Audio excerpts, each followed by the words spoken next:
ஏன் பெரியாரை பாடுறேன்னு கேட்குறாங்க. இப்போ இந்த அம்மா 2 பேரும் அவங்க வந்து ஒரு கச்சேரிக்கு ஒரு பட்டு புடவை, எனக்கு தெரிஞ்சு ஜெயலலிதாவோட அதிகமான பட்டு புடவை அவங்களுக்கு, லிப்ஸ்டிக்கு, நகை, பட்டு புடவை. கேட்டால் ஆன்மீகம். என்ன ஆன்மீகம் இது?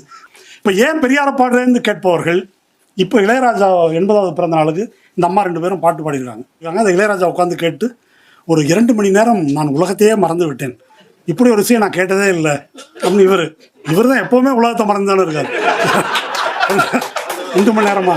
இப்போ இளையராஜா வந்து முதல்ல இசையமைக்கிறதுக்கு வந்த போது இந்த ராக லட்சணங்கள் இப்போ வந்து டிஎம் கிருஷ்ணா மீறி விட்டார், கர்நாடக இசையில் இந்த இலக்கணங்களை மீறி விட்டார், அதை மீறிட்டார், இதை மீறிட்டாருன்றாங்க. மாயாமாளவ கவுளைன்னு ஒரு ராகம், அதுக்கு வந்து அதற்கான உணர்ச்சி கருணை. அதில் என்ன பாட்டு தெரியுமா போட்டிருக்காரு இளையராஜா? நேத்து ராத்திரி அம்மா. மத்தியமாவதின்னு ஒரு ராகம், அது நண்பகலில் பாட வேண்டிய ராகம் அவர்களுடைய இலக்கணப்படி. அந்த பாட்டில் என்ன, அதோட வெஸ்டர்னை கலந்து நிலா காயுது, இது வந்து அந்த ராகம். இப்போ இவரை உட்கார வச்சுக்கிட்டு, இளையராஜா உட்கார வச்சுட்டு இவங்க 2 பேரும் ஒரு பாட்டு பாடுறாங்க. அவருடைய திரை இசை பாடல்களில் கிளாசிக்கல் எவ்வளோ அற்புதமாக இருக்குது அப்படின்றத இவங்க பாடி காட்டுறாங்க. அதை தான் கேட்டு அவர் மெய் மறந்து போனார். என்ன பாட்டு பாடுறாங்க தெரியுமா? பனி விழும் மலர்வனம், பார்வை ஒரு புறம், இனி வரும் முனி வரும், தடுமாறும் கனி வரும். இதை பற்றி நான் விளக்கம் சொல்லலை, இதை ஸ்ருதி சொல்லி பாடுறாங்க. அவர் நான் மெய் மறந்தேன்றாரு. இப்போ பெரியாரை பாடினது பிரச்சனைன்றாங்க. இந்த கேவலத்தை வந்து இந்த விருதை வேண்டாம்னு சொல்லியிருக்கிற ரவிக்கிரண், அவர் வந்து சாகித்ய அகாடமி விருது வாங்கினவர், அவர் எனக்கு வேணாம் அப்படின்னு சொல்லிட்டாரு. அவர் அமெரிக்காவில் இருக்காரு. அவன் எப்படி ஆளுன்னு பாருங்க, அவன் மீட்டூரில் சிக்கின ஆள். மீட்டூரில் சிக்கி அகாடமியில் பாடக்கூடாதுன்னு வச்சுருக்காங்க. இது ஒரு தகுதி அவருக்கு. 2வது ஒரு தகுதி, அவர் ஒரு ராகம் கண்டுபிடிச்சிருக்காரு. இந்த ராகத்துக்கு பேர் நரேந்திர மோடினி. அப்போ நியாயமாக புறக்கணிக்க வேண்டியதானே? பெரியாரை பண்ண அம்பேத்கரை பண்ணன்றது பிரச்சனை, நரேந்திர மோடினின்னு ராகம் கொண்டு வந்தது அவங்களுக்கு பிரச்சனை அல்ல. அதனால் இப்போ நம்ம சொன்னது போல் இது கிருஷ்ணா பிரச்சனை அல்ல, இசைக்களவு பற்றிய பிரச்சனை, இந்த ஆன்மீகம் என்ற பெயரில் இருக்கக்கூடிய சமூக விரோத தன்மை குறித்த பிரச்சனை. நமக்கு மக்கள் இசை வேண்டும், இந்த தொடையை தட்டி பாடுறதுனால பயன் இல்லை, நமக்கு மக்கள் இசை வேண்டும் என்ற நோக்கத்தில் தான் தமிழ் மக்கள் இசை விழா தொடங்கணும். நாட்டுப்புற இசை அடிப்படை உழைக்கும் மக்கள்கிட்ட இருக்குது. தமிழ் செவ்விசை என்பது அதை விட உயர்ந்த ஓய்வு வாய்க்க பெற்ற வர்க்கத்திடம் வர்றது தான் செவ்விசை என்பது. இவங்க பாடுறது அப்படின்றது என்னன்னு கேட்டால், நம்ம இந்த ஜிம்னாஸ்டிக்ஸ் பார்க்குறோம் இல்லையா, அதில் வந்து உடலின் சாத்தியங்களில் என்ன வியக்கக்கூடிய அளவுக்கு காட்டுறாங்க. இவங்க வந்து குரலின் சாத்தியங்களை காட்டுறாங்க. அந்த குரலின் சாத்தியங்களை காட்டுவது பேர் கலை கிடையாது. கலைன்னா அதில் உணர்ச்சி இருக்கணும். சொற்கள் இருக்குதோ சொற்கள் இல்லையோ அதுக்கு வந்து உணர்ச்சி தேவை. அப்படி ஒரு உணர்ச்சி என்பது அது மக்கள் விடுதலைக்கானதாக இருக்க வேண்டும். ஜெர்மனியில் ஹிட்லருடைய பாசிசத்தின் கீழ் வாழ்ந்த பெட்ரோல் பிரெக்ட் என்ற ஒரு நாடகாசிரியர், கவிஞர், அவரிடம் ஒன்று கேட்டாங்க, இந்த இருண்ட காலத்தில் பாடல்களும் இசையும் உண்டா, அதற்கு இடம் உண்டா அப்படின்னு கேட்டாங்க. இடம் உண்டு, அது இருண்ட காலத்தை பற்றியதாக இருக்க வேண்டும் அப்படின்னு அவர் சொன்னார். நமக்கு தேவைப்படுவது அதுதான். நாம் ஒரு இருண்ட காலத்தை வாழ்ந்து கொண்டிருக்கிறோம், மிக இருண்ட காலத்தை எதிர்நோக்கி இருக்கிறோம். அதற்கு தகுந்த இசையை நாம் உருவாக்க வேண்டும். விடுதலைக்கான இசையை, இந்த இருண்ட காலத்திலிருந்து விடுபடுவதற்கான இசையை நாம் உருவாக்க வேண்டும். அனைவருக்கும் வணக்கம். இது ரொம்ப பெரிய பீடிகை, ரொம்ப மிகையான அறிமுகம். நீண்ட நேரம் பேசுவேன் என்று சொன்னார்கள், அப்படி இல்லை, உரிய நேரத்துக்குள்ள முடிக்க பார்க்கிறேன். இந்த பிரச்சனை வந்த பிறகு ஒரு 2 யூடியூப் சேனலில் இதை பற்றி நேர்காணல்கள் பேசியிருக்கிறேன். இந்த ட்ரைப்ஸ் தமிழ் என்ற சேனல்லையும் அரண்சையிலையும் பேசுவதற்கு நிறைய விஷயங்கள் இருக்குது. நமக்கு நேரம் 1 மணி நேரம் அளவு தான் எனக்கு அனுமதிக்கப்பட்டிருக்கு. அதுக்குள்ள என்னுடைய கருத்துக்களை சொல்ல முயற்சிக்கிறேன். தோழர்கள் இதுக்கு முன்னால் டிஎம் கிருஷ்ணா பற்றியும் ஏன் இந்த பிரச்சனையை நாம் பேச வேண்டும் என்பது பற்றியும் தோழர் காமராஜ், சத்யா 2 பேரும் சொன்னாங்க. தோழர் பிரகதீஸ்வரன் ஒரு மக்கள் இசைக்கும் கர்நாடக இசைக்கும், மக்களுக்கும் கர்நாடக இசைக்கும் இடையிலான உறவு, அதை பற்றி சிறப்பாக எடுத்து சொன்னார். அனைத்து இந்திய அளவில் ஊடகங்களில் விவாதம் நடக்கிறது என்பது மட்டும் அல்ல. இப்போ சமீபத்தில் பார்த்தேன், அமெரிக்காவில் நடத்தக்கூடிய சேனல்ஸில், அமெரிக்காவில் என்ஆர்ஐ பார்ப்பனர்கள் இருக்காங்கள்ல நிறையா, அங்கே கர்நாடக சங்கீதம், பரதநாட்டியம் இதெல்லாம் கற்றுக்கிறாங்க. ஒரு மிகப்பெரிய அபாயம் ஒன்று ஏற்பட்டு விட்டதை போல் அந்த சேனல்களில் விவாதம், கருத்து. இப்போது லேட்டஸ்ட்டாக டிஎம் கிருஷ்ணாவை பற்றி 2 நாளுக்கு முன்னால் வந்திருக்குது. செய்தி என்னன்னு கேட்டாக்கா, அவருக்கு முஸ்லீம் தீவிரவாத அமைப்புகளோடு தொடர்பு இருக்கிறது அப்படின்னு இப்போது பேச ஆரம்பிச்சிருக்கிறாங்க. அமெரிக்காவில் வந்து ஹிந்துஸ் ஃபார் ஈக்குவாலிட்டி அப்படின்னு ஒரு அமைப்பு இருக்குது. அந்த அமைப்போட டிஎம் கிருஷ்ணாவுக்கு தொடர்பு இருக்குது. அந்த அமைப்புக்கு இஸ்லாமிய தீவிரவாத அமைப்புகளோட தொடர்பு இருக்குது. ஹிந்துஸ் ஃபார் ஈக்குவாலிட்டின்னு எப்படி சொல்லலான்றாங்க. சொல்லக்கூடாது இல்லை, ஹிந்துஸ் வந்து ஈக்குவாலிட்டிக்கு இருக்க முடியாது இல்லையா.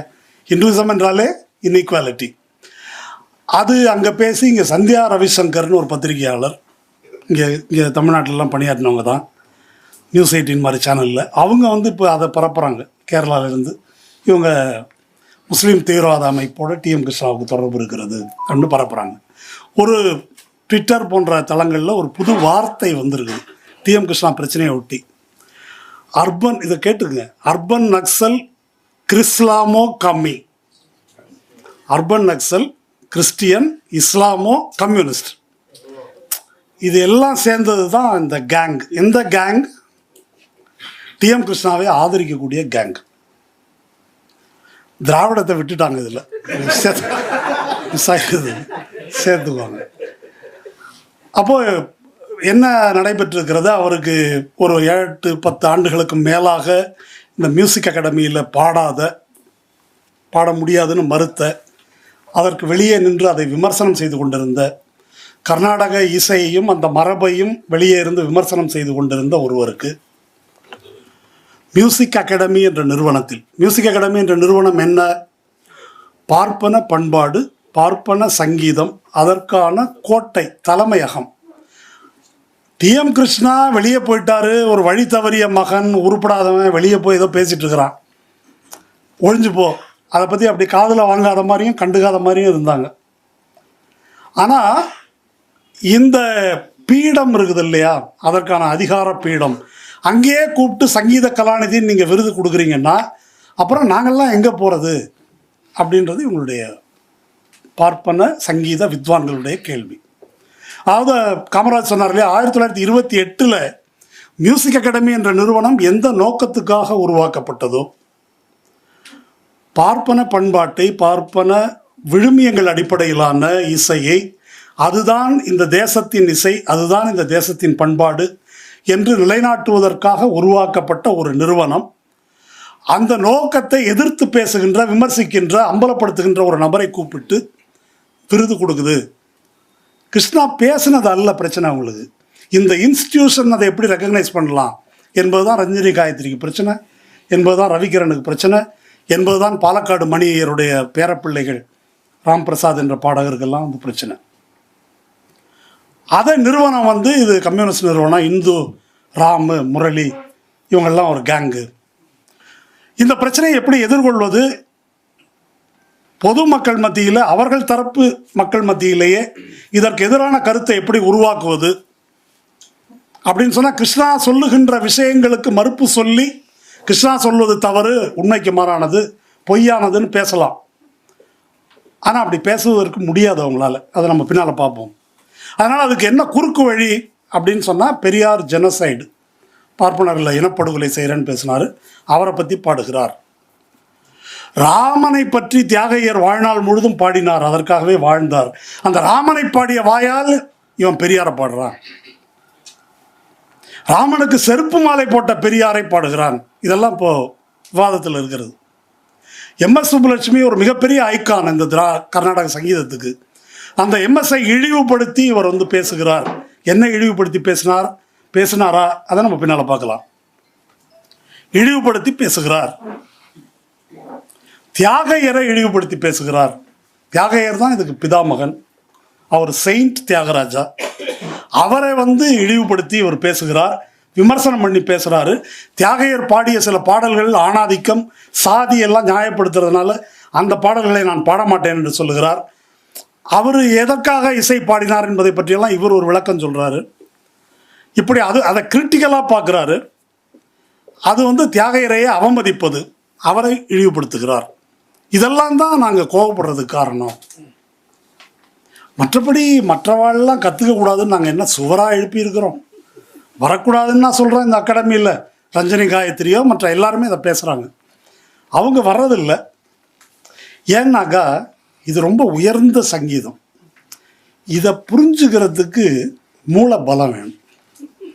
மூலபலம் ஜாஸ்தி இருக்கிறவங்க மட்டும்தான் இதை புரிந்து கொள்ள முடியும்.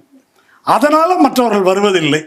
ஆனால் அதை திசை திருப்பி நாங்கள் நான் பிராமின்லாம் வர வேண்டாம் அப்படின்னு சொன்ன மாதிரியும் அவர்களையெல்லாம் மட்டமாக நாங்கள் பேசியது போலவும் ஒரு பிராமணர்களுக்கு எதிராக ஒரு துவேஷத்தை கிளப்பி விடுகிறார்கள். இது பொய்யானது, இது பொய், பச்சை பொய் என்று திரும்ப திரும்ப சொல்லுகிறார்கள். இந்த விஷயங்கள் எல்லாம் தெரியாம ஒரு பேசி கொண்டிருப்பவர்கள் எல்லாம் இன்றைக்கு டி.எம். கிருஷ்ணாவை ஆதரித்து பேசுறவன் எவனுக்காவது கர்நாடக சங்கீதம் தெரியுமான்னு கேட்குறாங்க. நான்லாம் 10 வருஷம் 15 வருஷம் 20 வருஷம் நாங்கள் இதுலேயே ஊறினவங்க. அதனால் நாங்கள்லாம் ஆர்டிஸ்ட், இவனுங்கள்லாம் ஆக்டிவிஸ்ட். ஆக்டிவிஸ்டுகள் தான் இப்போ கர்நாடக சங்கீத டி.எம். கிருஷ்ணாவை ஆதரிக்கிறார்கள், ஆர்டிஸ்டுகள் யாரும் ஆதரிப்பதில்லை என்று சொல்லுகிறார்கள். இது நமக்கு தெரிஞ்ச ஒரு அலைகள் ஓய்வதில்லை படத்தில் ஒன்று வருது இல்லையா, மீனவ பெண்ணுக்கு ஒரு பார்ப்பன ஒரு பெண்ணு, அவனோட பையன்தான் லவ் பண்ணுவார் கார்த்திக் ரதாவை. அந்த பொண்ணை கிண்டல் பண்ணி என்ன போடுவார், அதுக்கெல்லாம் ஞானம் வேணும் ஞானம் வேணும் டோய். அதுதான் இப்போ நமக்கு சொல்கிறாங்க, அதுக்கெல்லாம் ஞானம் வேணும் டோய், உங்களுக்கெல்லாம் ஞானம் கிடையாது, அதை பற்றி பேச முடியாதுன்னு சொல்லுகிறார்கள். இப்போ அந்த ஞானத்தை பற்றி தான் நம்ம பேசணும். டி.எம். கிருஷ்ணா 2 நூல்கள் எழுதியிருக்கார் முக்கியமாக. ஒன்று சதர்ன் மியூசிக். சதர்ன் மியூசிக் என்று கர்நாடக இசையின் வரலாறை கடந்த 2 நூற்றாண்டுகளில் அது எப்படி பார்ப்பனர் அல்லாதாரிடமிருந்து சில வேளைகளில் இஸ்லாமியர்களிடமிருந்து எப்படி பார்ப்பனர்கள் கைக்கு அது கொண்டு வரப்பட்டது, அது எப்படி பார்ப்பனமயம் ஆக்கப்பட்டது என்பதை ஹிஸ்டாரிக்கலாக எழுதியிருக்கிறார் இந்த சதர்ன் மியூசிக். அந்த புத்தகம் 2013 வெளியாகிருக்குது. 2020 2வது ஒரு நூல் எழுதியிருக்கிறார். அந்த நூல் மிருதங்கம் என்ற இசைக்கருவியை பற்றியது. அந்த மிருதங்கம் என்ற இசைக்கருவி எப்படி உருவானது, அதன் பின்புலத்தில் இருக்கிற பார்ப்பனர் அல்லாதார் யார், தலித்கள் யார், அவங்க தான் அந்த கருவியை உருவாக்கினார்கள், அவர்களுடைய இசை ஆற்றல் என்ன, அதை எப்படி இவர்கள் இருட்டடிப்பு செய்திருக்கிறார்கள், அவர்களை எப்படி புறக்கணித்து வெளியேற்றி இருக்கிறார்கள், அவர்களை எப்படி தாழ்வாக நடத்தி இருக்கிறார்கள் என்பதையெல்லாம் நேர்காணல்கள் மூலமும் உரிய தரவுகள் மூலமும் 2 நூல்களில் எழுதியிருக்காரு. ஒரு நூல் 2013 வந்திருக்கு, 2வது நூல் 2020 வந்திருக்கு. இந்த 2வது நூல் வரும்போது அதுக்கு பேர் Sebastian and sons. Sebastian and சன்ஸ்ன்றது மிருதங்கத்தை உருவாக்கியவர்கள், தஞ்சாவூரை சேர்ந்தவங்க. அந்த நூல் வெளியீட்டு விழா கலாட்சேத்ராவில் நடத்துகிறதா இருந்துச்சு. கடைசி நேரத்தில் கலாட்சேத்ரா நூல் வெளியீட்டுக்கு இடம் தர முடியாதுன்னு மறுத்துட்டாங்க. மறுத்து அதுக்கு பிறகு ஹிந்து நிறுவனத்தினுடைய அவங்களுடைய கட்டடத்தில் அங்கே வந்து நடந்தது அது இந்த நிகழ்ச்சி. இப்போது ஒரு கேள்வி இருக்குது, இவங்கெல்லாம் மூளைபலம் ஜாஸ்தி உள்ளவர்கள், அறிவாளிகள் என்றெல்லாம் சொல்லிக் கொள்ளுகிறார்கள். 2013 ஒரு புத்தகம் எழுதியிருக்கிறாரு, 2020 ஒரு நூல் எழுதியிருக்காரு. நீங்கள் இதுவரை அதற்கு மறுப்பு எழுதியது உண்டா யாராவது? அந்த நூலை மறுத்து இது கிடையாது மரபு, கிருஷ்ணா வந்து இதெல்லாம் பொய்யாக எழுதியிருக்கிறார், இதுக்கு ஆதாரம் இல்லை, இன்னென்ன தரவுகள் தவறு, ஒரு நூல் வரல, ஒரு கட்டுரை கூட வரல. ஆனால் என்ன வருதுன்னா அவதூறு மட்டும்தான் வருது. பெரியார் இன அழிப்பு செய்து விட்டார், அவரை பாடுறாங்க, அவதூறு செய்கிறாங்க, அல்லது இஸ்லாமிய தீவிரவாதிகளோடு தொடர்பு. இப்போ இந்த விவாதம் நடக்கும் போதும் கூட இதைத்தான் பேசுகிறார்களே தவிர, இந்த பாலக்காடு மணியர் அப்படின்றவருடைய பேரன் ராம் பிரசாத்னு ஒருத்தர், அவர் வந்து ஃபோர்ப்ஸினுடைய டாப் 10 கம்பெனிகளில் பொருளாதாரம் படித்து அமெரிக்காவில் வேலை பார்த்துட்டு இருந்தாராம். பல லட்சக்கணக்கான ரூபாய் சம்பளம் வாங்குகிற உத்தியோகத்தை விட்டுட்டு கர்நாடக சங்கீதம் பாடுறதுக்காக வந்திருக்காரு இங்கே. அவரை கேட்டாக்கா அவர்கிட்ட நிருபர்கள் கேட்குறாங்க, டி.எம். கிருஷ்ணாவுக்கெல்லாம் நம்ம என்ன பதில் சொல்ல முடியும், நாதத்துக்கு தலைவன் சிவபெருமான், மிருதங்கம் வந்து சிவனுடையது, அதுக்கு இவர் ஒரு புஸ்தகம் எழுதுனா அதுக்கு நான் பதில் சொல்ல முடியுமா? நீங்கள் பாருங்கள், அமெரிக்காவில் ஃபோர்ப்ஸு டாப் 10 கம்பெனியில் இவன் வேலை பார்த்தவனா. ஆனால் என்ன நினச்சிட்டு இருக்கிறான்னா, 6 பேக் சிவபெருமான ஒருத்தர் கைலாசத்தில் உட்காந்துருக்கிறாரு, நம்ம ஜக்கிவாசி ஒன்று ரெடி பண்ணி வச்சுருக்காருல்ல, அது மாதிரி 6 பேக் சிவபெருமான் கைலாசத்துலேயோ எங்கேயோ ஒரு இடத்துல இருக்காரு, அதையே ஒத்துக்கல, ஒன்றை நான் எப்படி பேச முடியுன்றான். இவனை வந்து பெரிய படித்தவன், பட்டதாரி, டாப் 10 நிறுவனத்தில் வேலை பார்த்தாரு, இப்படி பில்டப்புகள் இதுக்கு. அப்போ இதுதான் அவர்களால் சொல்ல முடிந்த மறுப்பு என்பதை நம்ம வந்து புரிந்து கொள்ளணும். அப்போ அறிவுபூர்வமாக, அறிவியல் பூர்வமாக அவர்களால் எந்த விடையையும் இந்த கேள்விகள் எதற்கும் அவர் எழுப்புகின்ற எந்த கேள்விக்கும் சொல்ல முடியவில்லை. கேள்விகளை கிருஷ்ணா தான் இப்போ தான் முதல் முறையாக எழுப்புகிறார் என்பது அல்ல. பல தமிழிசை ஆய்வாளர்கள் தமிழிசையிலிருந்து களவாடப்பட்டது தான் இது கர்நாடக இசை என்பது பற்றி பல நூல்களை எழுதியிருக்கிறார்கள். அது எல்லாத்துக்கும் ஒரு இறுக்கமான மௌனத்தின் மூலம் எல்லாத்தையும் அவர்கள் இருட்டடிப்பு செய்து வந்தார்கள். இப்போ அங்கே கோட்டைக்குள்ளேருந்தே இது எழும்பி இருக்கிறது. அதையும் மௌனத்தால் நிராகரித்தார்கள். ஆனால் இப்போ அவார்டு கொடுத்தோடனே இது வேறு வழி இல்லை. பிரச்சனை வெடிக்கிறது, பேச வேண்டிய ஒரு கட்டாயம் வருகிறது. அப்போ இந்த வரலாறு என்பது என்ன, அது ஒரு சுருக்கமான ஒரு பார்வையில் நம்ம இந்த விஷயத்தை புரிந்து கொள்ளலாம். பொதுவாக தெரிஞ்சுக்கணும். இப்போ தமிழ்நாட்டினுடைய வரலாறை எடுத்துக்கொண்டால் ஒரு பல்லவர் காலம், அவங்க வேறு மன்னர்கள் அந்த பீரியடில் பாலி மொழி, சமஸ்கிருதம், பௌத்தம், சமணம் இதெல்லாம் செல்வாக்கு செலுத்திய காலம். அது முடிந்தது. பிறகு சேர சோழ பாண்டியர்கள், சோழர் காலத்தில் இந்த தேவாரம் போன்ற தமிழிசைகள் ஊக்குவிக்கப்பட்டன ஒரு பக்கம். ஆனால் அதை விட அதிகமாக பார்ப்பனர்கள் பீகாரிலிருந்தும் காஷ்மீரத்திலிருந்தும் இறக்குமதி செய்யப்பட்டார்கள். வேத பாடசாலைகள் ஊக்குவிக்கப்பட்டன, தமிழ் கல்வி அல்ல. இதெல்லாம் அந்த காலத்தில் நடைபெற்றதை நாம் அறிவோம். இருந்தாலும் தமிழுக்கு ஒரு இடம் என்று இருந்தது என்பது அந்த காலகட்டம். 13ஆம் நூற்றாண்டிலிருந்து விஜயநகர பேரரசு வருது. அதற்கு பிறகு விஜயநகர பேரரசின் வீழ்ச்சி, அதில் விஜயநகர பேரரசினுடைய கவர்னர்களாக ஆளுநர்களாக இருந்த நாயக்கர்கள் அவங்க மன்னர்களாகிறார்கள். இவங்க எல்லாருமே தெலுங்கை தாய்மொழியாக கொண்டவர்கள். அதற்கு பின்னால் மராத்திய சிவாஜியினுடைய வம்சத்தார் மராத்திய படையெடுப்பு வருது. அப்புறம் தமிழகம் குறிப்பிட்ட பல பகுதிகள் மராத்திய மன்னர்களின் கீழே இருக்குது. அப்புறம் வெள்ளைக்காரன் வந்துடுறான். கொஞ்சம் ஆற்காடு நவாப் போன்றவர்கள் இருக்கிறாங்க. இப்போ இது எதுக்காக சொல்கிறான் அப்படின்னாக்கா, வெகு நீண்ட காலத்துக்கு ஏறத்தாழ 3-4 நூற்றாண்டுகளுக்கு மேலாக ஆட்சி செய்கின்ற மன்னர்கள் இது தமிழர் அல்லாதவர்களாக, தமிழ் மொழி பேசாதவர்களாக, தெலுங்கை தாய்மொழியாக கொண்டவர்களாக இருக்கிறாங்க. அப்போ அரசவையில் அதுக்கு தான் செல்வாக்கு இருக்குது. முன்னே சோழர்கள் அங்கேருந்து பார்ப்பனர்களை வரவழைச்சா இவங்க ஆந்திராவிலிருந்து கர்நாடகாவிலிருந்து அப்படியெல்லாம் பார்ப்பனர்கள் உள்ளே வராங்க. இப்போ இது அரசவை மொழியாக, அரசனிடம் செல்வாக்கு பெற்ற மொழியாக அப்படி இருக்குது. அப்போ இந்த தெலுங்கு கீர்த்தனைகள் அப்படின்றது வருவதற்கு இது ஒரு முக்கிய காரணமாக இருக்குது. இதுதான் நம்முடைய மரபா என்றால் இல்லை. தொல்காப்பியத்திலிருந்து சிலப்பதிகாரத்திலிருந்து தமிழிசைக்கான மரபு இருக்குது.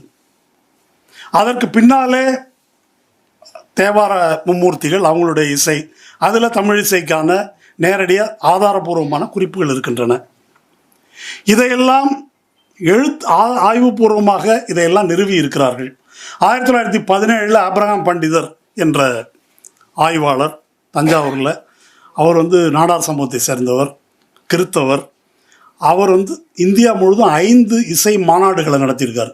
சொந்த செலவில் போய் அந்த மாநாடுகளை நடத்தி கர்நாடக இசை என்று அழைக்கப்படும் இந்த இசை தமிழ் இசைதான் என்று நிறுவியிருக்கிறார்.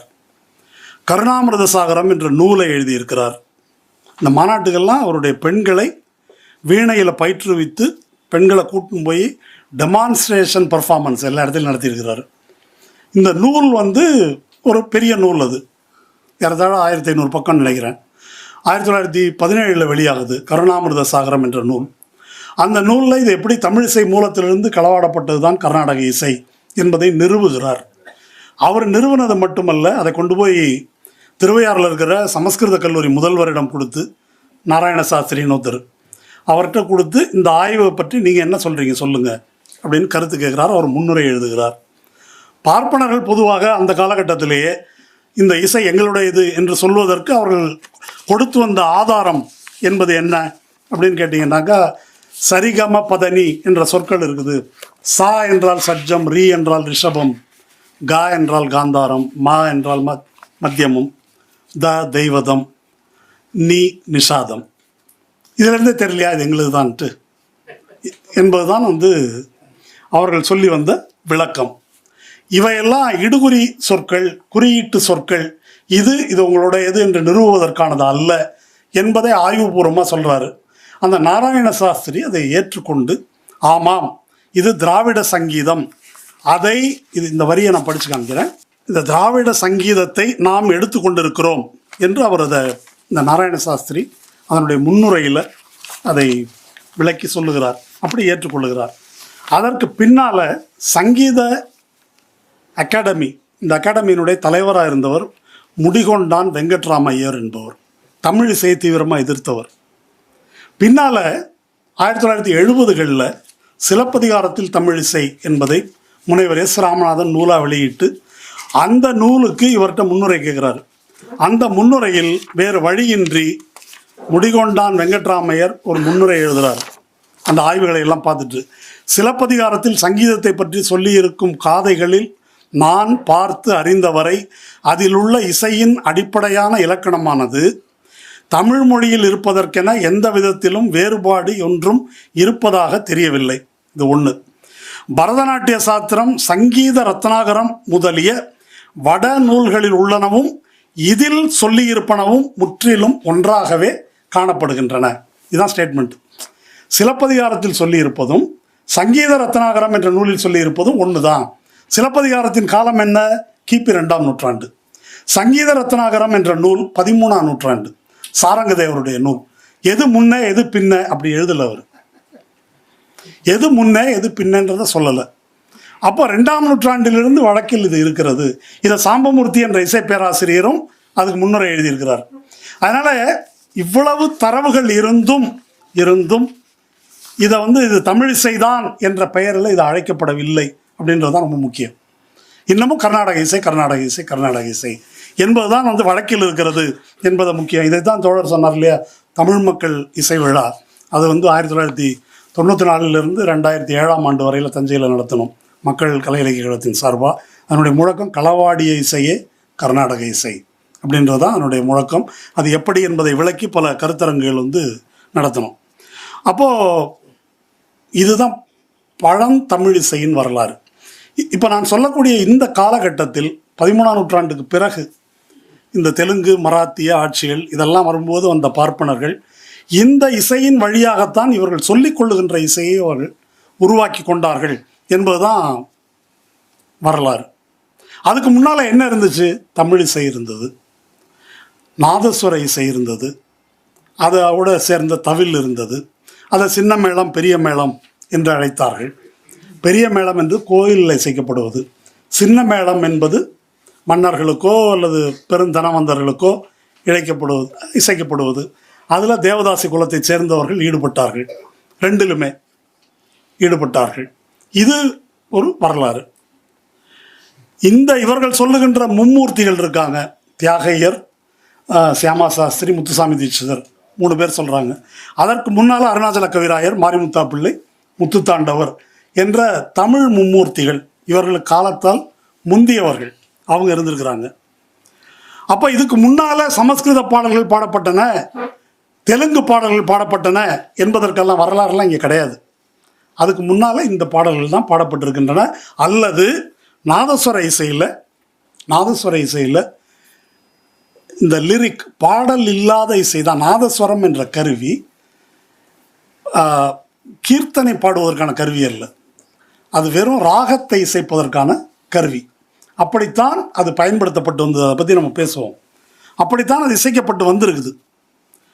அப்போ கோயிலிலும் அரசவையிலும் தான் இந்த இவங்க சொல்கிற இந்த இசையெல்லாம் உருவாக்கப்பட்டிருக்குது. தியாகையர் சொல்கிறதோ முத்துசாமி தீட்சிதர் சொல்கிறதோ இதெல்லாம் அங்கே தான் உருவாக்கப்பட்டிருக்குது. இப்போ நம்ம காமராஜ் சொன்னார் இல்லையா, சங்கீத அகாடமி, இந்த இசை உருவானதெல்லாம் இந்த சங்கீத அகாடமி தான் இதை உருவாக்கியது, கர்நாடக சங்கீதத்தை. அது என்ன? நகரமயமாக்கம் அப்படின்றது வந்த பிறகு தான் மேடை கச்சேரின்றது வருது. அதுக்கு முன்னால் மேடைன்னு ஒன்று கிடையாது. என்ன மேடை? மேடை ஒரு மேடை தான். ஒன்று ராஜாவோடு இல்லை பண்ணையார் இல்லை ஜமீன்தார் அவங்களுக்கு முன்னால் நிகழ்த்துவது தான் மேடை. பொதுவான மேடை நகரம், அதில் இந்த மாதிரி ஒரு நடுத்தர வர்க்கம் அவங்க கேட்பதற்கு ஒரு இடம் அப்படின்றதெல்லாம் நகரமயமாக்கத்துக்கு பிறகு தான் வருது. அது 20ஆம் நூற்றாண்டின் ஆரம்ப பகுதி தான். அந்த காலகட்டம் வரையிலும் இப்போது இந்த கர்நாடக சங்கீதம் என்று இவர்கள் அழைக்கின்ற இந்த இசையின் கருவிகள், மிருதங்கம், வயலின், இதெல்லாம் இசை வேளாளர்களிடம் மட்டும்தான் இருந்தது. இது கிருஷ்ணா பதிவு பண்ணுறாரு. இது ஒரு மறுக்க முடியாத வரலாறு. அவங்கள்ட்ட மட்டும்தான் அது இருந்தது. பாடகர்களாகவும் அவர்கள் இருந்தார்கள். வீணையும் அவங்கள்ட்ட தான் இருந்தது. எம்.எஸ். சுப்புலட்சுமியுடைய அம்மா வீணை தனம் சண்முக வடிவு அவங்க ஒரு இசைக்கலைஞர், வீணை தனம்மாள்னு இருந்தாங்க. அப்போது மற்றவர்களிடம் இந்த இசை இல்லை, இவர்களிடம் தான் இருந்தது என்பதற்கு போதிய தரவுகள் இருக்குது. 1920 வரைக்கும் அதை தரவுகளோட கிருஷ்ணா வந்து பதிவு பண்ணுறாரு அந்த நூலில். அதுக்கு பிறகு என்ன நடக்குது? அந்த காலகட்டத்தில் தான் நகரமயமாக்கத்தை ஒட்டி பார்ப்பனர்கள் நகரத்துக்கு வருவது வந்து நடக்குது. முக்கியமாக சென்னை அங்கே வர்றதுக்கு வந்து நடக்குது. இதற்கு முன்னால் இந்த பார்ப்பனர்கள் என்னவா இருக்கிறாங்க? இப்போ தியாகையர் இருக்காரு. தியாகையருடைய காலம் வந்து 1847 இறந்துடுறாரு. அவர் 1767 பிறகுறாரு நினைக்கிறேன். இதுதான் அவருடைய பீரியட், 1767 to 1847. நம்ம 1947 ஒரு நூற்றாண்டுக்கு முன்னால் இறந்துடுறாரு. ஏறத்தாழ சமகாலத்தவர்கள் தான் மற்ற முத்துசாமி தீட்சிதர், சாமா சாஸ்திரி இவங்கெல்லாம். அப்போ அவங்க எங்கேருந்து இசையை எடுத்துக்கொண்டார்கள், எங்கேருந்து கற்றுக்கொண்டார்கள் ஒரு கேள்வி இருக்கு. அதை பற்றி இப்போ அவர் சொன்ன ஜப்பானிய ஆய்வறிஞரை பற்றி எழுதியிருக்கார். சின்ன மேளம், பெரிய மேளம், இந்த இந்த இசையினுடைய வரலாறு பற்றி எழுதியிருக்காரு. அவர் இசை வேளாளர்கள்ட்ட போய் வந்து கேட்குறாரு. அவங்க என்ன சொல்கிறாங்க அப்படின்னாக்கா, முத்துசாமி தீட்சிதருக்கு நாதஸ்வர வித்வான்கள் அவரோட இன்டராக்ஷனில் இருந்தாங்க. சின்ன மேளம், பெரிய மேளம் இவங்கெல்லாம் முத்துசாமி தீட்சிதரோட தொடர்பில் இருந்தார்கள். அவர் திருவாரூரில் இருக்கார். அப்போ லிரிக்கு பாடலை முத்துசாமி தீட்சிதர் எழுதினார், இசையமைப்பதை நாதஸ்வர வித்வான்கள் செய்தார்கள் என்பது ஒரு தரப்பினருடைய கூற்று. இன்னொரு தரப்பு அப்படி இல்லைன்னாலும் ஒரு இன்டராக்ஷனில் தான் அவர் அதை வந்து உருவாக்கி இருக்கிறார். தியாகையர் திருவையாற்றில் தேவாரம் மற்றும் நாதஸ்வரம் இசைப்பவர்களிடமிருந்து தான் ராகங்களை டெவலப் பண்ணியிருக்கார். ஏனென்றால் அதுக்கு முன்னால் பியூரான ராகம், பியூர் ராகம், கீர்த்தனம் இல்லாத, பாடல் இல்லாத ராகம் என்பது அதை டெவலப் பண்ணி வாசிக்கிறது இருக்கு இல்லையா, அது நாதஸ்வரத்தில் தான் இருக்குது. அது வந்து இந்துஸ்தானி இசையில் இருக்கிறத நம்ம பார்க்குறோம். இந்துஸ்தானி இசையில் ஷெனாயிலையோ மற்ற வாத்தியங்கள்லையோ வாய்ப்பாடல்லையோ லிரிக் இருக்காது, பாட்டு அப்படி தேவையில்லை. ஒரு ராகத்தை டெவலப் பண்ணி பாடுவாங்க. அப்படி பாடுவது வந்து அந்த கருவியில் இருந்திருக்குது. அப்போ அந்த கருவி வழியாகத்தான் இவர்கள் வந்து அந்த மாதிரி அதுக்கான ஸ்கோப் அதை தெரிந்து கொண்டார்கள். அதுக்கு மேலே தான் இவங்க வந்து லிரிக்கை எழுதுகிறாங்க. இப்படி தான் இது உருவாகி இருக்கிறது என்ற ஆய்வை அவர் 3 சோர்ஸ் சொல்கிறாரு. எப்படி இந்த கர்நாடக இசை என்று சொல்லிக்கொள்ளும் இந்த இசையை இவர்கள் எங்கிருந்து உருவாக்கி கொண்டார்கள் என்பதை அந்த ஜப்பானிய ஆய்வாளர் எப்படி குறிப்பிடுறாருன்னா, 1 நாதஸ்வரம், 2 அரசவைகளில் நிகழ்த்தப்படுகின்ற நிகழ்ச்சி, 3வது சதிர், தேவதாசிகளுடைய சதிர். இந்த 3லேருந்து தான் வந்து இவங்க இதை டெவலப் பண்ணியிருக்கிறாங்க. அரசவையில் என்ன நடத்தப்பட்டது அப்படின்னு சொன்னாக்க, அரசவையில் இந்த மராட்டிய, தெலுங்கு இவங்கெல்லாம் வந்த பிறகு மகாராஷ்டிராவிலேருந்து இந்த பக்தி பாடல்கள், கதா காலட்சேபம்ன்றாங்கல்ல, அது நிகழ்த்துவது வந்து ஒரு அப்போ தான் புதுசாக வருது உள்ள தஞ்சாவூருக்குள்ளே. அதுவும் இதுக்குள்ளே வந்து இணையுது. அதில் தான் வந்து கடவுளை பாடுவது, இது பண்ணுறது, ராமாயணம், மகாபாரதம், இந்த கதையை சொல்கிறது, இது எல்லாத்தையும் சேர்த்து தான் வந்து இவங்க இதை உருவாக்குகிறார்கள். இது வந்து அப்போ இதெல்லாம் என்ன, 20ஆம் நூற்றாண்டினுடைய தொடக்கத்தில், அந்த தொடக்கம் வரையிலும் இதெல்லாம் இசைவேளாளர் சமூகத்திடமிருந்து தான் இருக்கிறது. கிருஷ்ணா எழுதுகிறாரு, 1907 தான் பார்ப்பன பெண்களுக்கோ ஆண்களுக்கோ இசை சொல்லிக் கொடுக்கக்கூடிய ஒரு பள்ளி, கர்நாடிக் மியூசிக் சொல்லிக் கொடுக்கறது 1907 அப்போ தான் வந்து முதல்ல எங்கள் சென்னையில் வந்து முதல்ல உருவாக்குறாங்க. அப்போது மகாபெரியவா என்ன சொல்கிறாருன்னா, நம்ம பொண்ணுங்கள்லாம் பாடக்கூடாது வெளியே, அது தேவதாசிகளுடைய இது, மேடை ஏறக்கூடாது, நம்ம மேடை ஏறி பாடக்கூடாது, மேடை ஏறி ஆடக்கூடாது, ரொம்ப கண்டிப்பாக சொல்கிறாரு. தோழர் பாரதியாரை பற்றி கோட் பண்ணார். சங்கீத விஷயம்னு ஒரு கட்டுரையில் இந்த கீர்த்தனங்கள் இப்படியே இருக்குது, புரியலை, தமிழில் பாடணும், இதெல்லாம் வந்து எழுதுகிறாரு. ஆனால் குடும்ப பெண்களுக்கு சங்கீதம் தெரிஞ்சிருக்கணும்னு பாரதியார் எழுதுகிறாரு. ஆனால் குடும்ப பெண்கள் மேடை ஏறணும்னு எழுதலை அவர். அப்போ மேடை ஏறி பெண்கள் பாடக்கூடாது அப்படின்றது அதுக்குள்ளேயே இருக்குது. இதுதான் மகாபெரிவாளுடைய உத்தரவாகவும் இருக்குது. நீங்கள் 1929 தான் தேவதாசி ஒழிப்பு ஒரு கடுமையான போராட்டத்துக்கு பிறகு இங்கே சென்னை இதில் சட்டசபையில் வந்து நிறைவேறுது 1929. இந்த தேவதாசி ஒழிப்பு நிறைவேறும் போது ஒரு பெரிய பிரச்சனை வருது. நகரங்களிலும் சரி கிராமங்களிலும் சரி அந்த பெண்களிடம் இசை கலை இருக்கிறது. இன்னொரு பக்கம் அவங்க வந்து கேடாக பயன்படுத்தப்படுகிறார்கள். இப்படி ஒரு சூழல் இருக்குது. இந்த 2வது அம்சத்தை வைத்து தான் தேவதாசி ஒழிப்புன்றது அமலாகுது. தேவதாசி ஒழிப்பு அமலான பிறகு அதில் நிறைய சிக்கல்கள் வருது.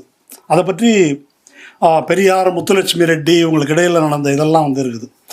அவங்களுக்கு இந்த இந்த தொழிலை செஞ்சால் தான் உனக்கு கோயில் மானியம்னு இருக்குது. அப்போ ஒழிச்சிட்டாக்க நாங்கள் பிழைக்கிறதுக்கு எங்கே போவோம், இதை எடுத்துட்டாக்க இந்த மாதிரி கிரைசிஸ் எல்லாம் இருந்திருக்குது. ஆனால் இப்படி ஒழிக்கப்பட்ட பிறகு என்ன ஆகுதுன்னா அவங்க இதில் இந்த இசை கலை இதிலேருந்து போயிடுறாங்க. பெண்கள், ஆண்கள் இருக்கிறாங்க. அந்த ஆண்கள் வந்து இந்த நாதஸ்வர வித்வான்களா தவில் வித்வான்களா மட்டுமல்ல, நட்டுவனார்கள்னால் யார், இதை இந்த டான்ஸ் டைரக்டர் என்ன சொல்கிறது, கொரியோகிராஃபர் அவங்க தான் நட்டுவனார்கள். அப்படி இருக்கிறாங்க. இப்போ இப்படி ஆன பிறகு அந்த பீரியடில் தான் இவங்க உள்ளே வராங்க. இந்த சதிர் என்பது தஞ்சாவூர் நால்வர்னு சொல்லுவாங்க.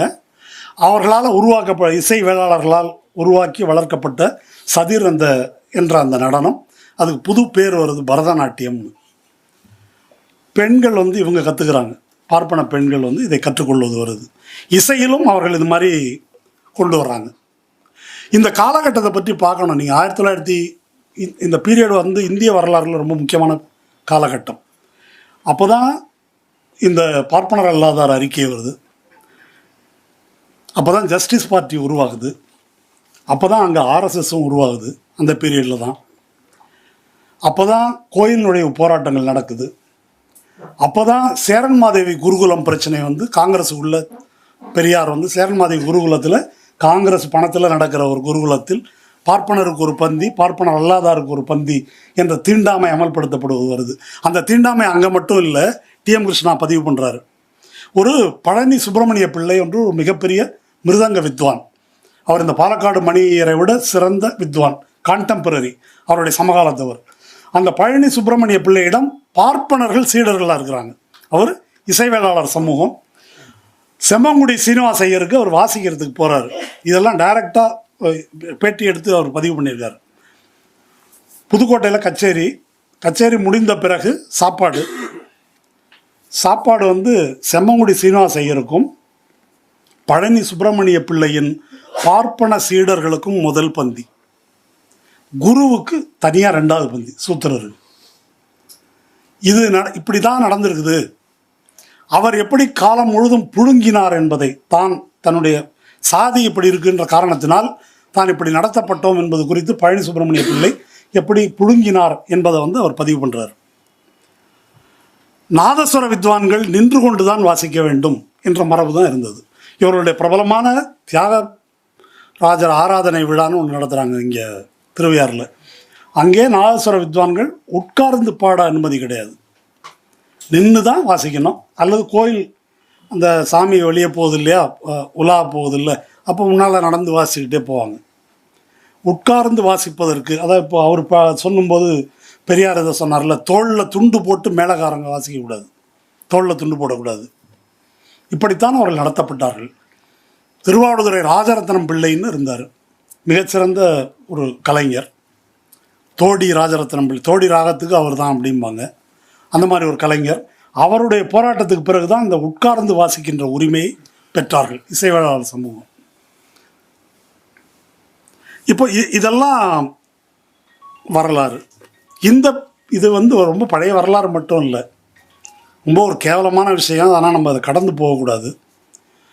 முக்கியமாக கலைஞரை பற்றி எப்படி பேசுவாங்க மேடையில், நீங்கள் பார்த்துருக்கீங்க. அவருடைய சாதியை சொல்லி இசைவேளாளரில் 2 இருக்குது. நேரடியாக இசை இது மட்டும் பண்ணுறவங்க. வட தமிழகத்தில் மருத்துவர் சமூகமும் இந்த இசைவேளாளர் இதுவும் ஒன்றா இருந்திருக்குது. அதனால் எஸ்எஸ் சந்திரன் போன்ற நாளாந்தர பேச்சாளர்கள்லாம், நீ திருவாரூர்லேருந்து வரும்போது என்ன எடுத்துகிட்டு வந்த, ஒரு தகர டப்பாவும் இதுவும் அப்படின்னு மேடையில் பேசுவது, நீ என்ன குலம்னு பேசுறது, இப்படி இழிவுபடுத்தப்பட்ட ஒரு சமூகம். இந்த பின்புலத்தில் நாம் இதை வந்து புரிந்து கொள்ளணும். அதெல்லாம் அந்த காலம், இன்னைக்கு இல்லை என்று பல நேரங்களில் பேசுகிறாங்க. இப்போ இந்த பிரபல கர்நாடக இசைக்கலைஞர் சுதா ரகுநாதன், அந்த அம்மா பொண்ணு ஏதோ ஒரு ஆஃப்ரோ அமெரிக்கன் கருப்பின இளைஞனை கல்யாணம் பண்ணிட்டோடனே அவங்கள ரொம்ப கேவலப்படுத்தி எல்லாம் பண்ணாங்க. அப்போ முற்போக்காளர்கள் தான் அவங்களுக்கு சப்போர்ட்டாக இருந்தாங்க. இப்போ அந்த அம்மா சொல்லுது, அது ஒரு கோயிலுக்குள்ளே போகிறோம், கர்ப்பகிரகத்துக்குள்ளே எல்லாரும் போயிட முடியுமா, அந்த மாதிரி தான் இது. இந்த அனாலஜி வந்து நல்லா இருக்குது, ஒப்பீடு. இதுதான் அவங்க சொல்ல வர்றது. கருவறைக்குள்ளே எப்படி சூத்திரன் போக முடியாதோ அது மாதிரி இதுக்குள்ளே நீ வர முடியாதுன்னு அவங்க சொல்கிறாங்க. அவங்க இல்லை இல்லைன்னு சொன்னாலும் அவர்கள் வாயிலே அந்த உதாரணம் வருவது எப்படி வருதுன்னா, அதெல்லாம் சில விஷயம் சில பேருக்கு தான் அப்படி தான் வரும். இதை அவர்களால் இவ்வளவு கால மாற்றத்துக்கு பிறகும் ரொம்ப இயல்பாக அந்த சாதி உணர்வு அவங்கள்ட்ட இருந்து வருது. அது நம்ம கேவலமாக நம்ம பேசுறது அசிங்கம் கேவலம் என்பது கூட ஒரு கடுகளவும் உணராத அளவுக்கு அந்த அளவுக்கு அது ரத்தத்தில் ஊறி இருக்குது. அப்படி இயல்பாக அந்த உதாரணத்தை கொடுத்து பேசுகிறார்கள். அதனால் நாங்கள் என்ன சுவராக எழுப்பியிருக்கிறோம், நாங்கள் என்ன கீழாவாக நடத்தினோம், நாங்கள் என்ன அப்படியா நடத்தினோம் என்று இவர்கள் பேசுவது பூரா பொய். இந்த பொய் எடுபடுவதற்கு என்ன காரணம்னா, இந்த ஹிஸ்ட்ரி, இந்த வரலாறு பற்றி நமக்கே பலருக்கு தெரியாமல் இருப்பது அப்படின்றது தான். இதை அந்த சதர்ன் மியூசிக் என்ற புத்தகத்தில் அவர் ஒரு சித்திரமாக கொடுக்குறார். அதனால தான் இது அவர்களால் அதை சேலஞ்ச் பண்ணவோ பதில் எழுதவோ மறுக்கவோ அவர்களால் முடியலை. ரெண்டாவது அவருடைய முக்கியமான நூல். ஏன் இந்த 2 நூல்களை சொல்கிறேன்னாக்கா, இதுதான் அவர்களுடைய வன்மத்துக்கு காரணம். இதை தான் இது வரைக்கும் அவர்களால் மறுக்க முடியல. கர்நாடக சங்கீதம், அந்த அம்மா ரஞ்சனி காயத்ரி ஒரு பேட்டி கொடுக்குறாங்க, 5000 ஆண்டுகளுக்கு முந்தைய இதுன்றாங்க. 10,000 20,000 சொல்லலேன்னு வச்சுக்கிட்டேன். இப்போ சொல்ல வேண்டியதானே, கேளு அண்ணன்ட்ட தானே கேட்குறேன்ற மாதிரி தான் சரி எது சொல்ல வேண்டியதான். பாபர் மசூதிக்கு அப்படி தானே சொன்னாங்க கதை. எதுக்கு ஏதாவது ஆதாரம் இருக்குதா? 5000 ஆண்டுகளுக்கு முந்தையது. அப்போது இந்த ஹிஸ்ட்ரியை அவர்களால் மறுக்க முடியவில்லை. நாங்கள் அப்படியெல்லாம் பண்ணலை அப்படின்னு இதை ஓரமாக வச்சுட்டு பேசுகிறாங்க. அவர் தோழர் சொன்னார் இல்லையா, இப்போ பர்காதத்து போன்றவங்க கூட எதையும் படிக்கிறது இல்லை, எதை பற்றியும் தெரியாது, தெரிஞ்சாலும் பேசுறதில்லை. அது ரொம்ப முக்கியம். தெரிந்தாலும் பேசுவதில்லை, அது ஒரு அயோக்கியத்தனம். அது இப்போ எல்லாம் ஆங்கிலத்தில் தானே இருக்கு, அவங்களுக்கு படிக்க முடியாதா? அது பேசுவதில்லை அவர்கள். இரண்டாவது முக்கியமான நூல் அந்த செபஸ்தியான் அண்ட் சன்ஸ். அது ரொம்ப ரொம்ப முக்கியமான புத்தகம். அது முதல் நூலை காட்டிலும். அது இந்த மிருதங்கம் என்ற இசைக்கருவியை பற்றி எழுதுகிறார். அந்த மிருதங்கம் என்ற இசைக்கருவியை யார் உருவாக்குகிறார்கள், யார் உருவாக்கினார்கள்? Sir CV. ராமன் கேள்விப்பட்டிருப்பீங்க, நோபல் பிரைஸ் வாங்கினார் இல்லையா? அவர் ஒரு ஆய்வு கட்டுரை எழுதியிருக்காரு மிருதங்கத்தை பற்றி. உலகில் இது போன்ற ஒரு தாளக்கருவி கிடையாது வேற எங்கேயும். ஃபிசிக்ஸ் ஆய்வு அது கிடையாது. ஒரு ரிதம் இன்ஸ்ட்ருமெண்ட்டில் ஹார்மனி வேற எங்கேயும் கிடையாது உலகத்தில். இதில் அந்த மாதிரி ஒரு ஹார்மனி இருக்குது அப்படின்னு அவர் 1907 நினைக்கிறேன் ஒரு ஆய்வு கட்டுரை எழுதியிருக்கிறார். அதுக்கு அவருக்கு அவர் கல்கட்டாவிலேருந்து எழுதியிருக்காரு.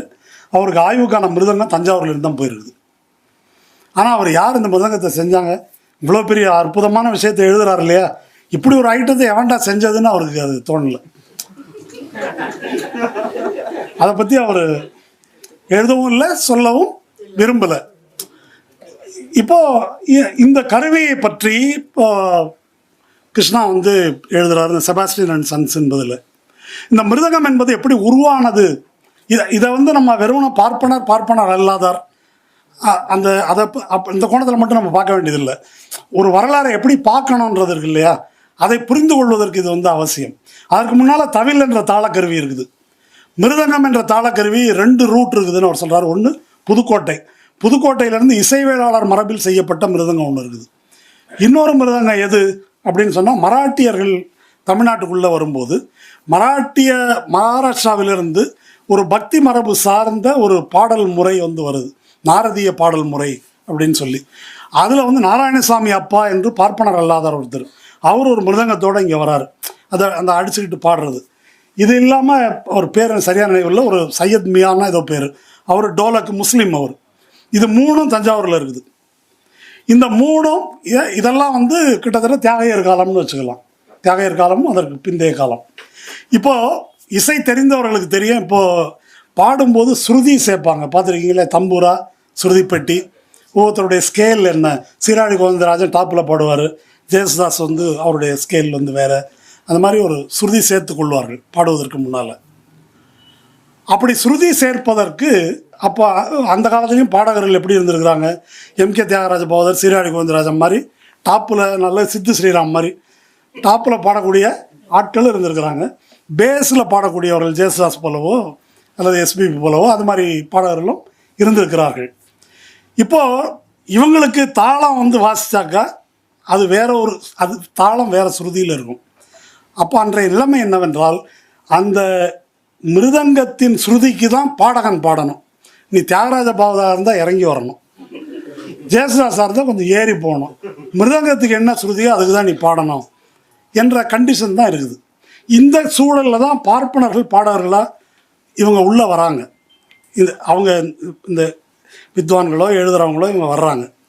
இப்போது பாடகர்களுடைய ஸ்ருதிக்கு மிருதங்கம் தேவைப்படுகிறது.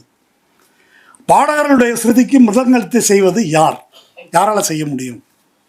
மிருதங்கம் என்பது கட்டை தோல். கட்டையை டீல் பண்ணுறவர் ஆசாரி, தோலை டீல் பண்ணுறவர்கள் தாழ்த்தப்பட்டவர்கள். இப்போ இவங்களை வச்சு தான் இதை செஞ்சாகணும். அப்போ தஞ்சாவூரில் இருக்கிறது யார்? தஞ்சாவூரில் 16ஆம் நூற்றாண்டிலேயே கிறிஸ்டியானிட்டி வந்துடுது தஞ்சாவூருக்கு. அதில் தலித்துகள், ஒடுக்கப்பட்ட சமூகத்தினர் தானாக வந்து அவங்க கிறிஸ்தவத்துக்கு மாறி போகிறாங்க. அப்போது அவர்களிடம் இது வருது. அவங்க தான் இதில் ஈடுபடு. அதான் செபாஸ்டியன் அண்ட் சன்ஸ். அந்த மரபு வரிசையாக அப்பன் மகன் அப்படி வந்து அவங்க அந்த தொழிலில் ஈடுபடுறாங்க. அந்த ஹிஸ்ட்ரியை, அந்த லைனேஜை அந்த நூலில் வந்து அவர் வர்ணிக்கிறார். தஞ்சாவூரில் வடக்கு வாசல் அப்படின்னு ஒரு பகுதி இருக்குது. அது இன்றைக்கும் அது துப்புரவு தொழிலாளர் பகுதி.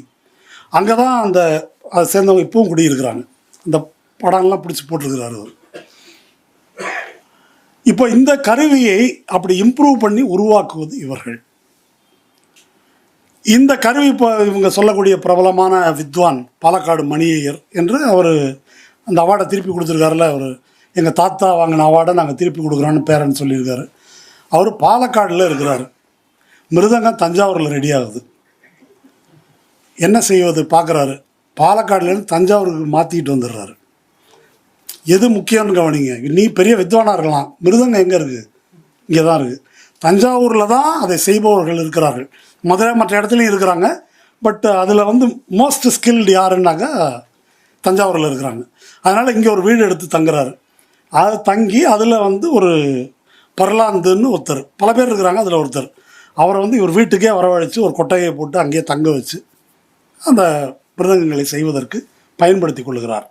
மிருதங்கம் பற்றி 2003 இந்த கர்நாடக சங்கீத வித்வான்களில் இந்த மிருதங்க வித்வான் ஒருத்தர் உமையாள்புரம் சிவராமன் என்பவர் அவுட்லுக் பத்திரிகையில் ஒரு பேட்டி கொடுத்துருக்காரு.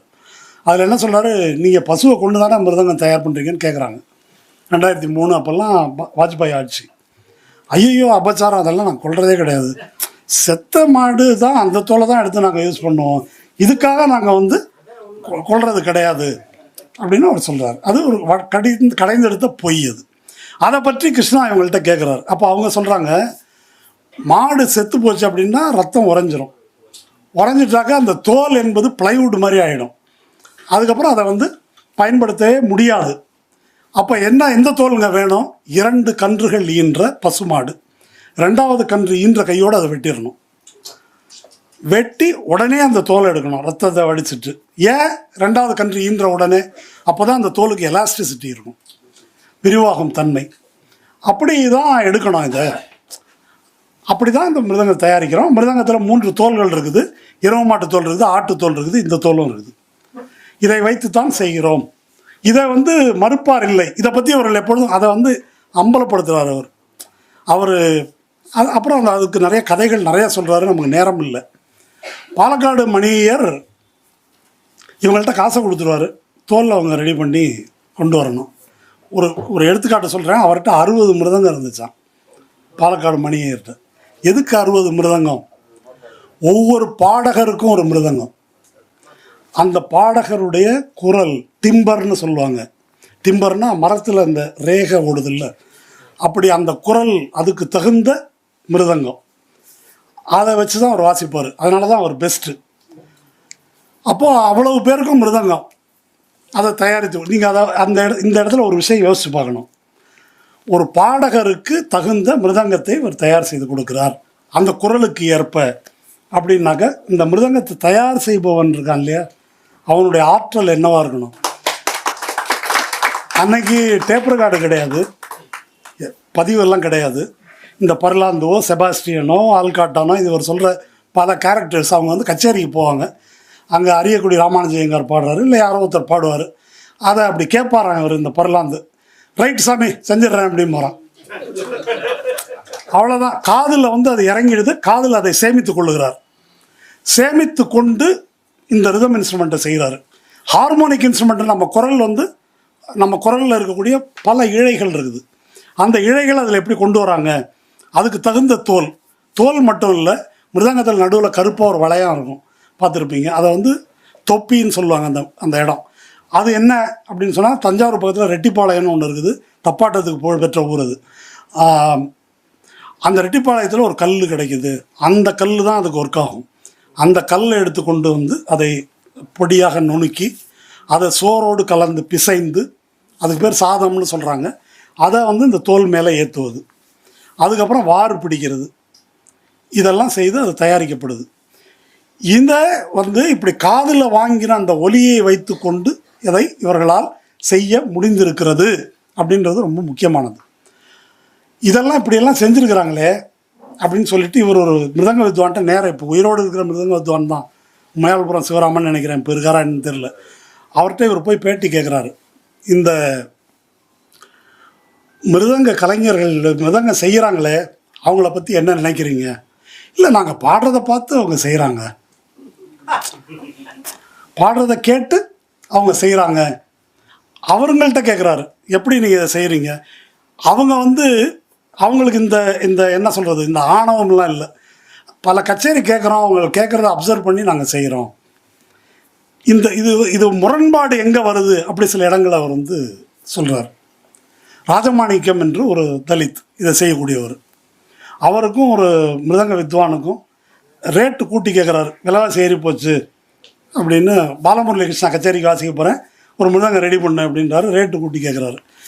ரேட்டு என்ன இவ்வளோ கேட்குற, அப்போ நீ செஞ்சு கொடுத்தா அது 15 வருஷம் நிற்குமா, 10 வருஷம் நிற்குமா அப்படின்னு ஏடா உடமாக இவர் கேட்குறாரு.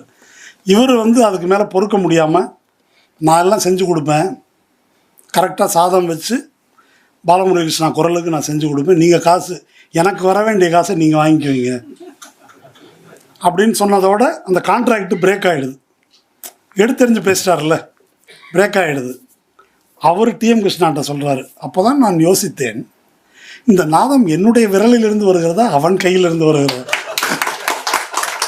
ஒத்துக்கல, யோசிச்சார் அவங்க அப்படின்னு அதை பதிவு பண்ணுறாரு.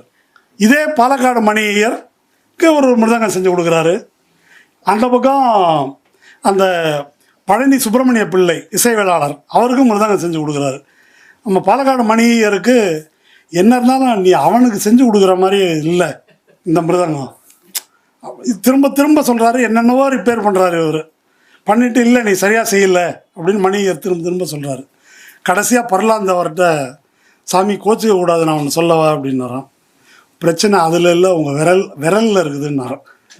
சுப்பிரமணிய பிள்ளையின் விரல் உங்களுடைய விரல். அப்போது இந்த மிருதங்கத்தை செய்யணும் அப்படின்றதுக்கு, எப்படி செய்ய முடியும் என்பதற்கு, அதில் எப்படி வேணும் அப்படின்னு இவங்க சொல்லுவாங்க. இதை செய்கிற கலைஞனுக்கு என்னெல்லாம் தெரிஞ்சிருக்கணும்னு சொல்கிறாரு. த artist emotional nature, the texture of his fingers, the strength of his strokes, playing style. எதெல்லாம் தெரியணும்? மணி ஐயருடைய விரல் எவ்வளோ மென்மையானது, எப்படிப்பட்டது, அவர் எவ்வளவு தட்டுவார், அவருடைய ஸ்டைல் என்ன. மாட்டுத்தோல் மட்டும் தெரிஞ்சால் பத்தாது, இந்த மனுஷன் தோல் பற்றியும் தெரியணும். இத்தனையும் தெரிந்து செய்யக்கூடிய கலைஞர்கள். இதை வந்து இவர்கள் ரெக்கக்னைஸ் பண்ணலை அப்படின்னு சொல்கிறது. அப்புறம் இந்த பசு வதை பற்றிய இந்த சித்திரம், அதுக்கு ரொம்ப ஒரு சுவையான ஒரு சம்பவம் சொல்கிறாரு. மணியர் வந்து காசு கொடுத்து 100 ரூபா கொடுத்து அனுப்புகிறாரு, 120 ரூபா மாட்டுக்கு கேட்குறான். மாட்டை பிடிச்சிட்டு வந்து ஐயர் வீட்டு வாசலில் நிறுத்திடுறாரு. இதுக்கு 120 ரூபா கேட்குறான். ஐயோ அபச்சாரம், என் கண்ணில் காட்டாத அதை, அந்தாண்ட எடுத்துன்னு போய் விட்டு. அதை தான் இவர் என்ன எழுதுறாரு, பசுவுக்கும் பிராமணனுக்கும் இடையில் பாவத்தை வாங்கி கொள்ள ஒரு தலித்து நிற்கிறான். உனக்கு தான் வெட்டி கொடுக்குறான், அவனுக்காக ஒன்றும் வெட்டலை இல்லையா? அப்போ இந்த மாதிரி இப்போது இது எல்லாமே வந்து இவங்களுக்கு பிரச்சனை. அப்போது இதுதான் சாதி ரீதியான ஒடுக்குமுறை. இதனுடைய வரலாறு வந்து இதுதான். இதை தான் எம்எஸ் சுப்புலட்சுமியை பற்றி விவரிக்கிறார். எம்எஸ் சுப்புலட்சுமியை பற்றி அவங்க திட்டேன்னு சொல்கிறாங்க. எம்எஸ் சுப்புலட்சுமி என்ன சொல்லியிருக்காருன்னா, அவங்க ஒரு தேவதாசி குலத்தில் பிறந்தவர்கள். அவரை வந்து இந்த இவர் கல்யாணம் பண்ணிக்கிறாரு, அவருடைய சதாசிவம் கல்யாணம் பண்ணிக்கிறார். சதாசிவத்துக்கு ஏற்கனவே திருமணமாய் 2 பிள்ளைகள் இருக்கிறாங்க. அவங்க இறந்துடுறாங்க, 2ஆம் தரமாக வர்றாங்க இவங்க. அப்படி வந்த எம்எஸ் சுப்புலட்சுமியை கிட்டத்தட்ட ஒரு பார்ப்பன பெண்ணாக மாற்றி அப்படி ஒரு அடையாளமாக ஐக்கானாக வந்து உருவாக்குறாங்க. அப்படின்றது தான், அப்படி உருவாக்கி அவங்களுக்கு இயல்பாக இருந்த இசையாற்றலை அவர்கள் கெடுத்து விட்டார்கள் என்பது தான் அவர் வந்து எழுதியிருக்கிறார். அப்படி எப்படி யூஸ் பண்ணிக்கிட்டாங்க, இப்படி பொம்மநாட்டிகள் பாடக்கூடாதுன்னு சொன்னவர் ஒரு தேவதாசி பெண்ணை எப்படி மகாபெரிவா பயன்படுத்தி கொண்டார். அவர் பாட்டு எழுதி கொடுக்குறாரு ஐநா சபையில் போய் பாடுறதுக்கு. ஏனென்றால் இன்றைக்கு இளையராஜாவை எப்படி உயர்த்துகிறார்களோ அந்த காரணத்துக்காக தான் எம்எஸ் சுப்புலட்சுமியை அன்றைக்கு உயர்த்தி இருக்கிறார்கள் என்பதை நாம் வந்து பார்க்கணும். அதனால் இதுதான் இந்த இசை. இதை பற்றி நிறைய இருக்குது, நான் ஜம்ப் பண்ணி முடிக்கிறது பார்க்குறேன். இதை வந்து ரொம்ப உயர்ந்த இசை ரசனை என்றெல்லாம் வந்து ரொம்ப உருட்டுறாங்க. அப்படி இது ஆன்மீக இசை, இதுதான் பெரிய பிரச்சனை. இது பெரிய தலைப்பு. இது இந்த ஆன்மீக இசை அப்படின்றது, தியாகையர் வந்து இந்த ஆன்மீக இசை எழுதுகின்ற காலம் வந்து சர்வோஜி மன்னனுடைய காலம். சர்வோஜி மன்னன் ஒரு பென்ஷன் ராஜா வெள்ளைக்காரனுக்கு. அந்த காலத்தில் தான் நம்முடைய கட்டபொம்மன், சின்னமருது இவங்கெல்லாம் வந்து போராட்டம் நடத்துகிறாங்க. ஒரு பெரிய படை திரட்டி கொண்டு வந்து சர்வோஜிக்கு இந்த நாட்டை மீட்டு உங்களை கொண்டு வந்து வெள்ளைக்காரன்ட்டேருந்து பிடிங்கி உங்களுக்கு கொடுக்குறேன் அப்படின்னு சர்வோஜிக்கு லெட்டர் அனுப்புகிறாங்க, தூதர் அனுப்புகிறாங்க. அந்த தூதரை பிடிச்சி உள்ளே வச்சிடுறாங்க. இது சர்வோஜி மன்னன், ஒரு அடிமைத்தனம் மிக்க மன்னன். அந்த காலத்தில் இப்படி ஒரு அடிமைத்தனம் கோலச்சும் காலத்தில் இது எதுவும் தியாகையருக்கு இல்லை. அவர் வந்து ராமா, அது ஒரு சமூகம் சீரழிந்து அழுகி கொண்டிருந்த ஒரு காலம். அந்த காலத்தில் தியாகையருக்கு, பார்ப்பனர்களுக்கு இந்த சமூக விஷயங்களை பற்றி பாட தோன்றவில்லை. ஆனால் யாருக்கு தோன்றியது என்றால், இந்த 2007 தமிழ் மக்கள் இசை விழா நடத்தும் போது இந்த ஒரு விடுதலை போரின் வீரமரபுன்னு ஒரு நிகழ்ச்சி நடத்தணும். அதில் மருது சகோதரர்களை பற்றி கேட்கறதுக்கு காளையார் கோவில் பக்கம் போய் பார்த்தபோது அப்போ மக்கள் எழுதியிருக்காங்க பாட்டு. காளையார் கோவில் காட்டுக்குள்ளே காகம் பறக்காத சூரஞ்செடிக்குள்ளே சண்டை நடக்குது, திரண்டு வாருங்க அண்ணன்மாரே. இது மருது சண்டை நடத்தின போது எழுதின பாட்டு, இன்னமும் இருக்குது. ஆனால் இதை பற்றி பாட வேண்டும் என்ற ஈடுபாடோ அக்கறையோ இந்த பிரிவினருக்கு இல்லை. எங்களது ஆன்மீகம் வந்து உயர்ந்தது, நீங்கள்லாம் லௌகீகம். இப்போ இவர் பாடியிருக்காரு, கிருஷ்ணா வந்து சொல்லிட்டாரு, இந்த ராமன் கோயில் திறந்தாங்க அப்போ வந்து தியாகையர் பாட்டு ஒன்று பாடினார். அவர் நடந்து நீ அயோத்திக்கு சென்றாலும் ராமன் அங்கே இல்லை, உன் உள்ளத்தில் இருக்கிறான்னு பாடியிருக்காரு. இதை நக்கலுக்காக இவர் டிஎம் கிருஷ்ணா இப்போ வந்து அர்த்தம் சொல்லி அதை வந்து கிண்டல் செய்கிறார். நீங்கள் வந்து ஒரு அநியாயமாக இடிக்கப்பட்ட ஒரு அரசியல் நடவடிக்கை, அந்த கோயில் வந்து ஆன்மீக நடவடிக்கையோ மத நடவடிக்கையோ அல்ல, அதை வந்து கொண்டாடுறீங்க. நீங்கள் இத்தனை பேரும் அதை ஆதரிக்கிறார்கள். அவர் அதற்கு எதிராக அதை அம்பலப்படுத்தி பேசுகிறார் என்பதை அவர்கள் வந்து ஆன்மீகத்துக்கு எதிரானதாக சித்தரிக்கிறார்கள். ஏன் பெரியாரை பாடுறேன்னு கேட்குறாங்க. நாங்கள் இப்போ இந்த அம்மா 2 பேர் அவங்க வந்து ஒரு கச்சேரிக்கு ஒரு பட்டு புடவை, எனக்கு தெரிஞ்சு ஜெயலலிதாவோட அதிகமான பட்டு புடவை அவங்களுக்கு. லிப்ஸ்டிக்கு, நகை, பட்டு புடவை கேட்டால் ஆன்மீகம். என்ன ஆன்மீகம் இது? இந்த மியூசிக் அகாடமியில் அவங்களே கிண்டல் பண்ணி எழுதுவாங்க.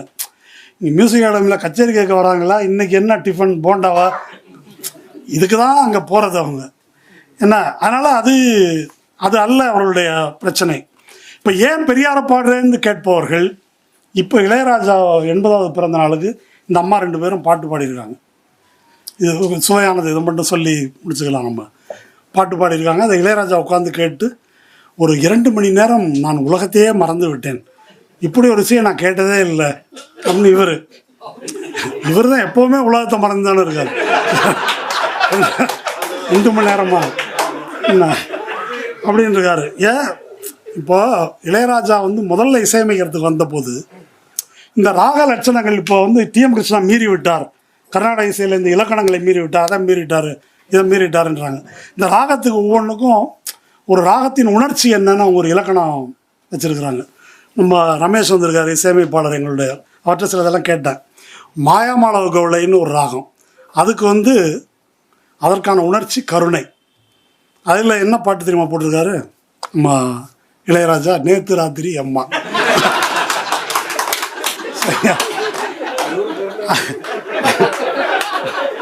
அடுத்தது சுபபந்துவராளின்னு ஒரு ராகம்.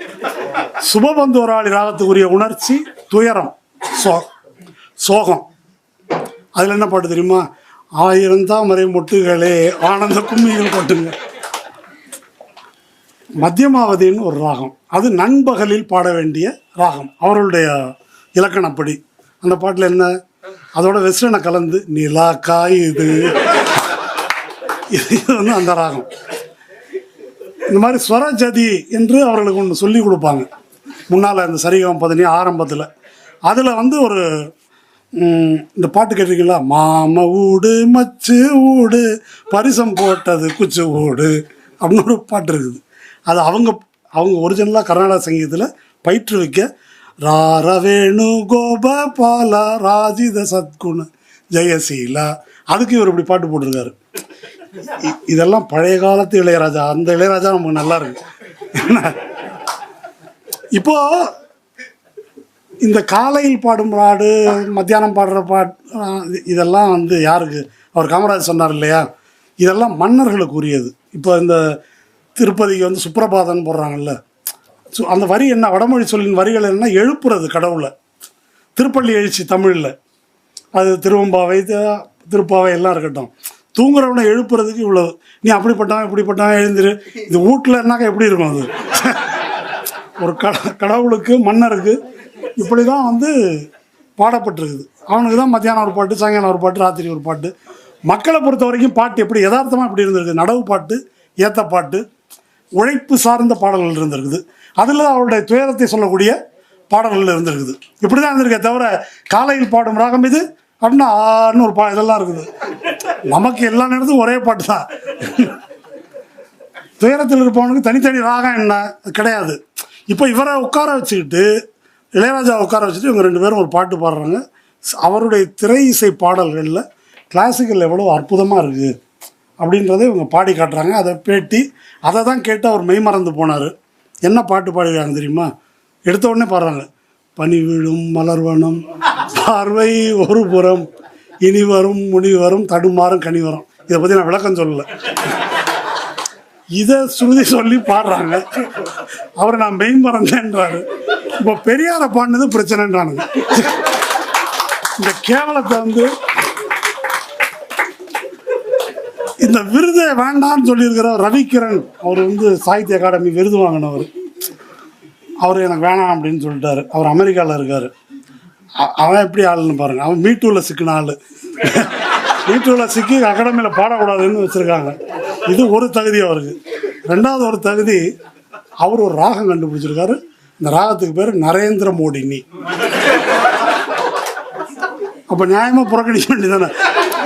பெரியாரை பாடின அம்பேத்கரை பாடினன்றது பிரச்சனை, நரேந்திர மோடினின்னு ராகம் கொண்டு வந்தது அவங்களுக்கு பிரச்சனை அல்ல. அதனால் இப்போ நம்ம தோழர்கள் சொன்னது போல், முதல்ல இது கிருஷ்ணா பிரச்சனை அல்ல, இசைக்களவு பற்றிய பிரச்சனை, இந்த ஆன்மீகம் என்ற பெயரில் இருக்கக்கூடிய சமூக விரோத தன்மை குறித்த பிரச்சனை. நமக்கு மக்கள் இசை வேண்டும், இந்த தொடையை தட்டி பாடுறதுனால பயன் இல்லை, நமக்கு மக்கள் இசை வேண்டும் என்ற நோக்கத்தில் தான் தமிழ் மக்கள் இசை விழா தொடங்கணும். நாட்டுப்புற இசை அடிப்படை உழைக்கும் மக்கள்கிட்ட இருக்குது. தமிழ் செவ்விசை என்பது அதை விட உயர்ந்த ஓய்வு வாய்க்க பெற்ற வர்க்கத்திடம் வர்றது தான் செவ்விசை என்பது.